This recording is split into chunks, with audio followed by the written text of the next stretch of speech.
మన ప్రభుత్వం మనం ఎలా చేశాం, ప్రజలు ఎలా ఆదుకున్నాం అనేది మీ అందరికీ కూడా తెలుసు. కానీ ఇక్కడ మనం తప్పు చేసి ఓడిపోలేదు.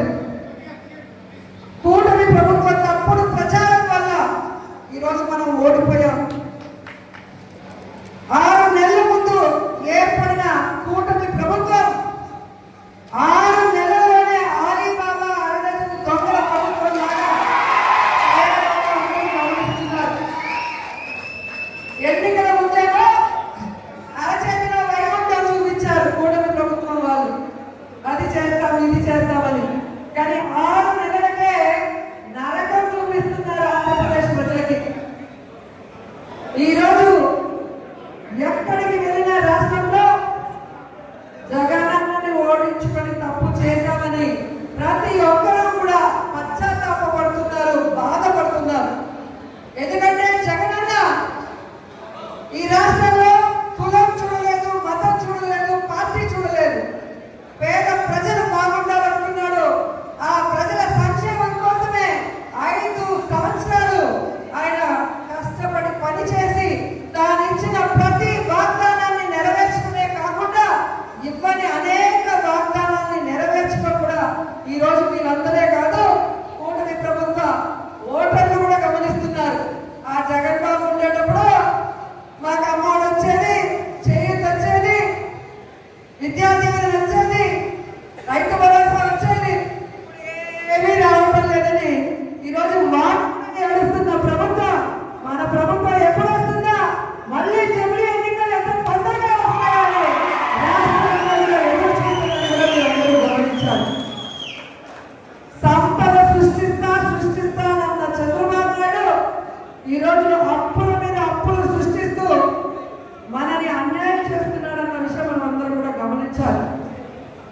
ఈరోజు వైఎస్ఆర్సీపీ నాయకులకి కార్యకర్తలకి కోరుకునేది నేను ఒక్కటే, మనం నిరుత్సాహపడవలసిన లేదు. ప్రజలు మనతో ఉన్నారు, మన ప్రభుత్వం రావాలని బలంగా కోరుకుంటున్నారు. మన నాయకుడు చెప్పినట్టుగా ఆ ప్రజల సంక్షేమం కోసం ఇన్ని రోజులు పనిచేశాం. ఈ రోజు ఈ ప్రభుత్వం చేస్తున్న ప్రజా వ్యతిరేక విధానాన్ని తిప్పికొట్టే విధంగా ఆ ప్రజల్ని అండగా తెలియజేసుకుంటున్నాం. ఎందుకంటే చంద్రబాబు నాయుడు ప్రభుత్వం యువతను మోసం చేసింది, మహిళల్ని మోసం చేసింది, విద్యార్థుల్ని మోసం చేసింది, ఈరోజు ఉద్యోగస్తుల్ని కూడా మోసం చేసింది. కాబట్టి అలాంటి ప్రభుత్వానికి బుద్ధి చెప్పాల్సిన బాధ్యత ప్రజాపక్షం పార్టీ అయిన వైఎస్ఆర్సీపీకి మాత్రమే ఉందని కూడా ఈ సందర్భంగా అందరికీ కూడా తెలియజేసుకుంటున్నాను. ఎందుకంటే మీరందరూ కూడా ఎన్నికల ప్రచారంలో చూశారు, మనం చేసుకున్నది చెప్పుకోవాలంటే చాలా ఉంటుంది.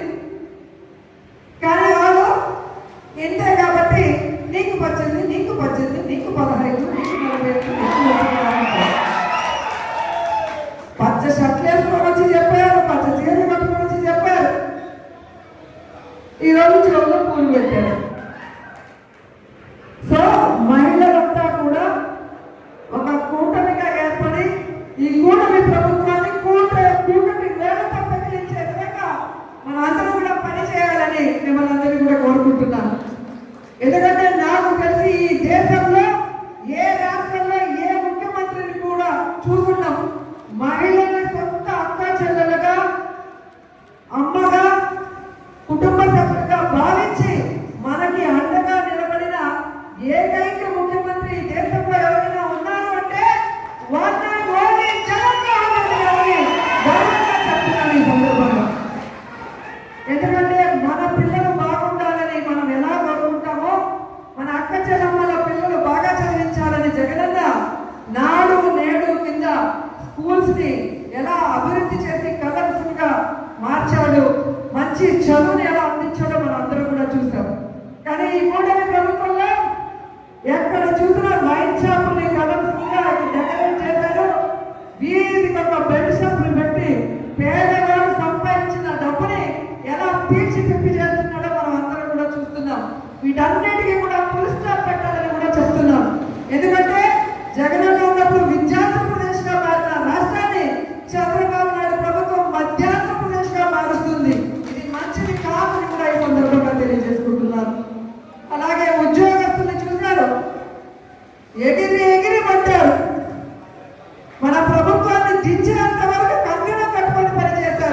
ఈ రోజు బయటికి చెప్పుకోలేక లోపలికి మింగలేక ఉద్యోగస్తులు ఎలా నరకయాతన అనుభవిస్తున్నారో మీరు చూస్తున్నారు.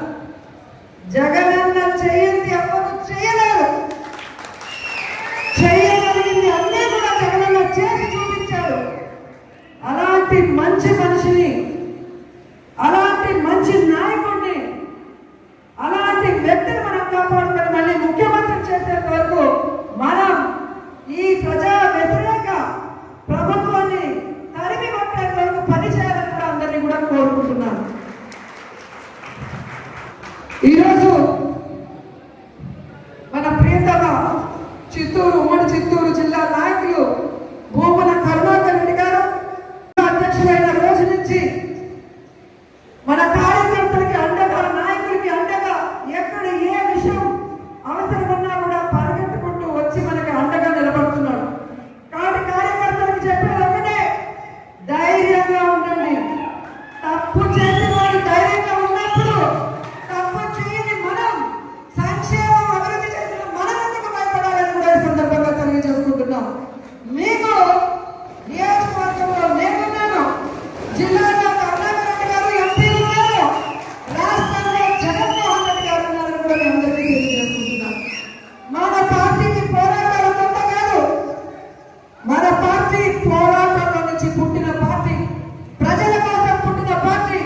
ఈ రాష్ట్రాన్ని అభివృద్ధి చేయాలి అని ఏ కళనైతే వైఎస్ఆర్ గారు కన్నారో వాటన్నింటినీ కూడా 60-70 సంవత్సరాలు ఈ ప్రజలకు అందుబాటులోకి రావాలి అని పార్టీ పెట్టి మీకోసమే ముందుకు నడిచిన జగనన్న పార్టీ, ప్రజల పార్టీ, మన పార్టీ.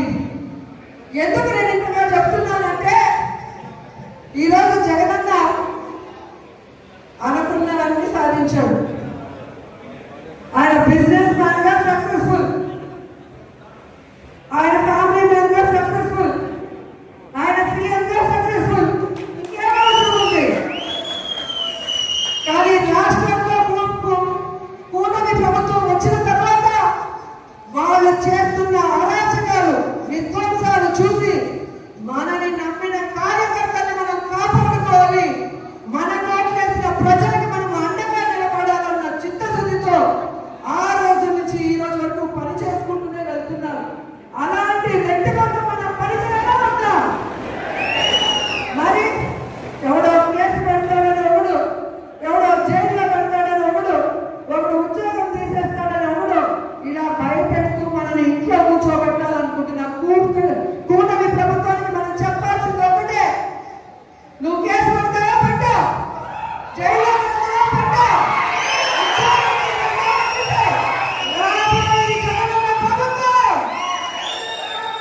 కేసులు పెట్టిన వాళ్ళకి, విధ్వంసాలు సృష్టించిన వాళ్ళకి వడ్డీతో సహా ఇచ్చేస్తాం.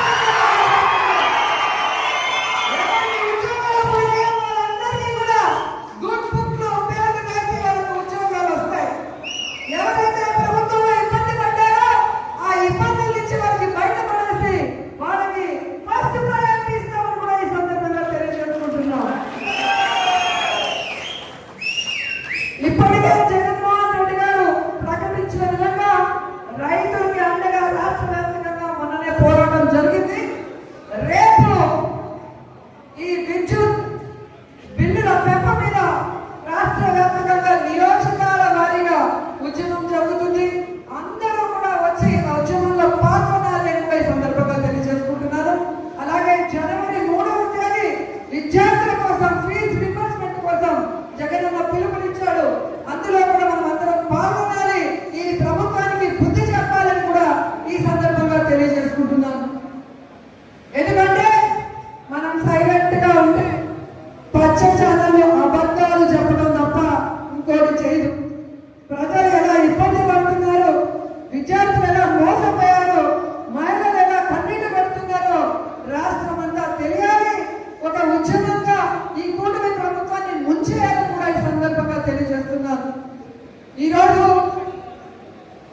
ఇంత వర్షంలో కూడా పార్టీ సర్వసభ సమావేశం అనగానే ఈరోజు ఒక్కొక్కరు జగనన్నకి మేమున్నామంటూ బయటకు వచ్చినందుకు మీ అందరికీ పాదాభివందనాలు తెలియజేసుకుంటూ ఈ కార్యక్రమాన్ని ఇక మన ఎంపీ గురుమూర్తి గారు మాట్లాడాలని ఆయనకి హ్యాండ్ ఓవర్ చేస్తున్నాను. Thank you so